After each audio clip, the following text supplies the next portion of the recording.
perhaps we can talk about how time management skills transition from high school to college.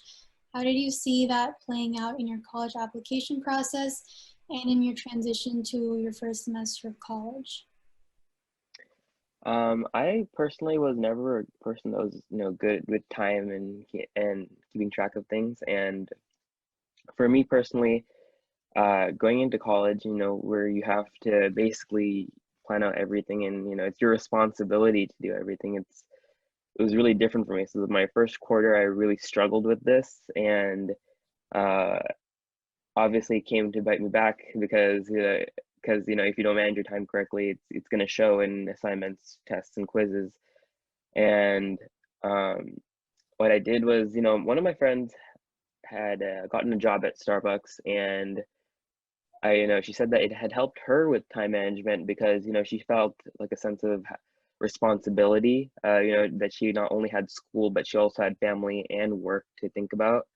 And for her, I did think it was interesting because, how I think someone in the chat said, how would that help with time management? And I also had the same question too. But I started the job, and for some reason it just clicked for me because I felt like I had a schedule in place for me for the first time in a long time. It was like I was waking up in the morning, I was going to school.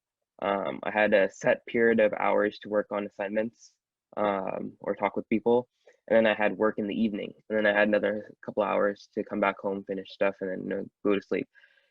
At after a couple of weeks, it does get monotonous, but at the same time, you get used to it.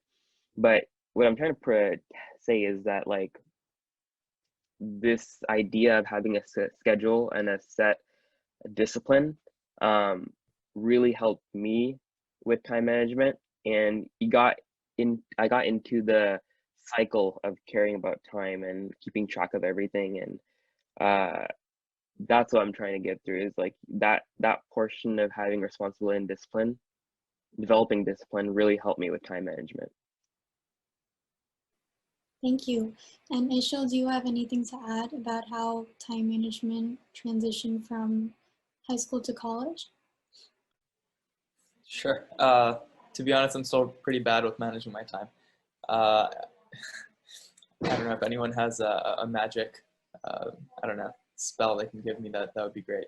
I think that I did have a little bit of success early this year, being able to kind of manage my time, and I think that was mainly because I was able to, like exactly as Bhargava mentioned, was like having that routine, right? Like being able to like know exactly what you have to do, and then from there it's just a matter of doing it. And I think having that plan beforehand was pretty helpful. So if I'm not going to try to preach on this topic, but I think that's one of the things that I found beneficial in the past, and I think that especially comes into play, especially when you have your coursework, 4 different classes with test schedules and all of that. It's pretty important, and I think that that definitely helped me a bit.